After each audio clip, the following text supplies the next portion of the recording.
अध्ययन करेंगे जिस प्रश्न का वो हमारे समाज शिक्षा के समाजशास्त्र से जुड़ा प्रश्न है। प्रश्न ये इस प्रकार है कि सामाजिक व्यवस्था की संरचना में शामिल नहीं है।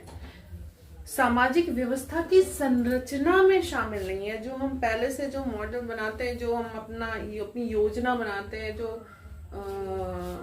अगर हम प्रश्न की बात करें तो सामाजिक व्यवस्था में संरचना में शामिल नहीं है। तो ऐसा कौन सा तत्व है जो संरचना में शामिल नहीं है? तो जैसे डायरेक्टली अगर बोला जाए तो इसमें ऑप्शन जो माना है उसकी हम चर्चा करेंगे, लेकिन उसका भी एक पक्ष है आपका कि वो ऑप्शन भी नहीं होना चाहिए, बट वो रिजल्ट का ऑप्शन है। तो यहाँ पे सामाजिक व्यवस्था की संरचना में शामिल नहीं है लक्ष्यों की प्राप्ति, सांस्कृतिक मूल्य, विनियामक मानदंड और विविध भूमिकाएं।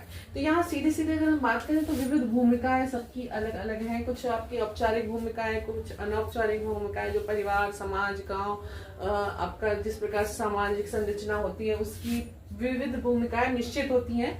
तो यहाँ पे संरचना में ये शामिल है। विनियामक मानदंड होता है, ये भी शामिल है आपका। विनियामक मानदंड में जो इसमें भी औपचारिक अनौपचारिक होते हैं। तो जो कानूनी आपके विनियामक है, आपके अनौपचारिक विनियामक है, उन सारी चीजों को, तो बिना मानदंड के कोई भी संरचना सफल नहीं होती। तो ये भी उसका आधार है। सांस्कृतिक मूल्य तो समाज का एकदम आप कह सकते हैं जड़ ही होती है कि जिस संस्कृति, जिस समाज, जो हमारी धरोहर है उसको लेकर हम चलते हैं, तो ये होती है।